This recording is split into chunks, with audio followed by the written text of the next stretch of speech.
How do you want to do this? I don't know. I could look in the camera and be like, "Hi, I'm Parker. Welcome to Intelligence Plus One. It's going to be Intelligence Plus Fun." That's an option. That's an option, but are there any other options? Like, what more could we do? I could face this way and be like, "Hi, I'm Parker. This is Intelligence Plus One, and it's going to be Intelligence Plus Bum." Get it? That could. Could you turn like 30 degrees diagonal to north? Where's north? True north. Oh. Hi, I'm Parker, and you're welcome to Intelligence Plus One, and it's going to be Intelligence Plus looking up. Great. Yeah? Great. Was that what we're going with? Just pick one of those. Pick one. Whichever one you want.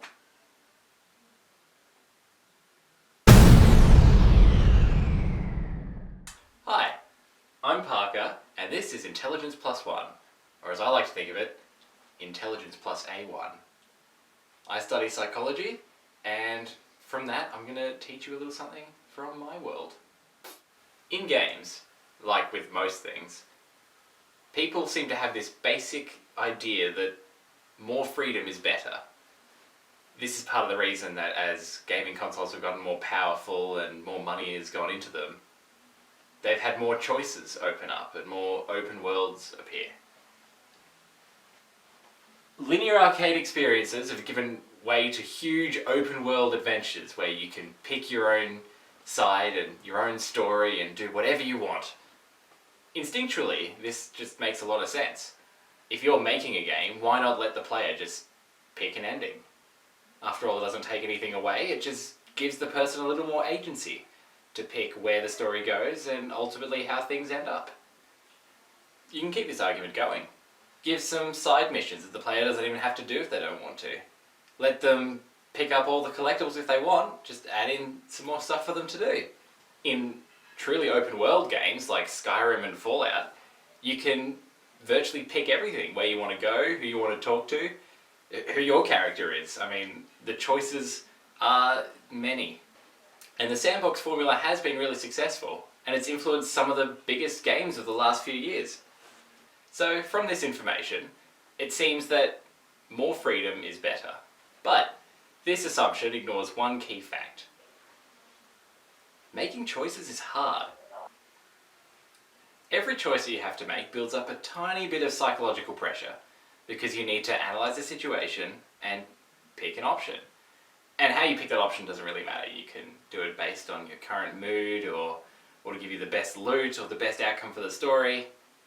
But the problem is that that choice leaves a tiny bit of irritation behind. If you choose to take one fork in the path, you'll have to try and remember that the other fork is there, in case you want to go back and visit it later. If you do have to pick a story option, like an ending, you'll probably want to know what the other ending was. Too much of this sort of niggling pressure, and you can quickly run into choice paralysis, where any outcome of all the choices you make is just not going to be worth it, because it's too much effort to make all those choices in the first place. As a thing, choice paralysis might seem a bit ridiculous. Like, how can just making choices be that hard? This might seem a bit ridiculous. After all, making choices isn't that hard, so who would run into choice paralysis? But it does have effects on people and the way they play games. And one very common example among the people I know is leaving Skyrim without finishing it. And by finishing, I mean, you could pick anything, probably the story. I mean, can you ever say that you've finished Skyrim? If you're a bit of a completionist, Skyrim's choices become hard really quickly. So you boot up the game, you're going through the introduction, and bam, you have to pick your character. And this isn't just some superfluous skin change either. The choices you make have real consequences for your character and the sort of outcomes you're going to get in the game. All you can do at the start is pick one that sounds alright and hope you didn't pick wrong. Then, before you've even finished with the tutorial, you have to pick a side between the soldiers and the scumbags of the earth. And how can you reliably make this decision? You don't know who the characters are or what this world is made of. It's just people and they're saying, come this way, and you've got to pick. So finish the intro section and you've already made a couple of difficult choices. Not hard in a moral sense, but hard because they're irreversible. You've got to go through the rest of the game having made those choices with no real idea of their consequences. So, now that's down, where are you going to go? Well, guess what? That's up to you.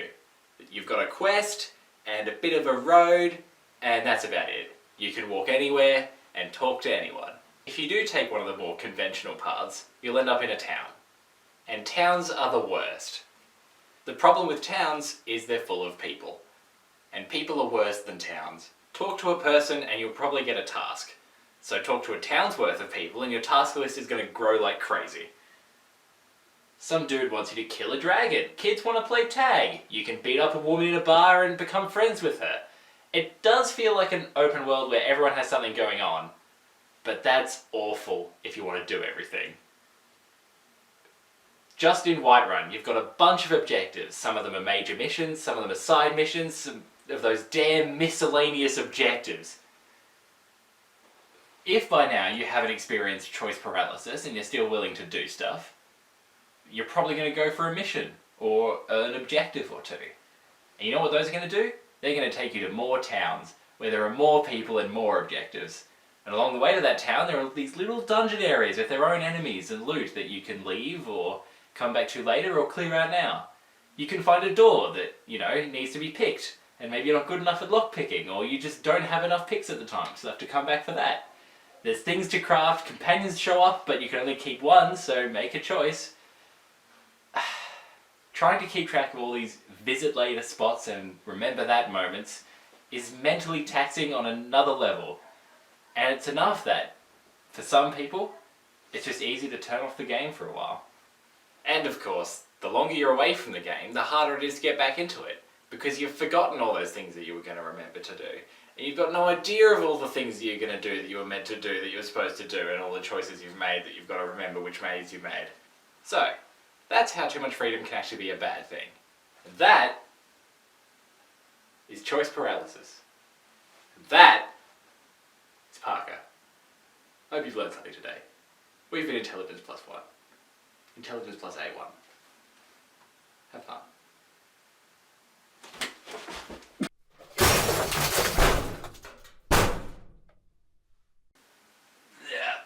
Yeah. Alright. So if you like that video, there's another one there. If you really like that video, hit the subscribe button. There's 4 different videos every month, 1 per week in the 4 weeks of a month, and this is the week 3 of the month.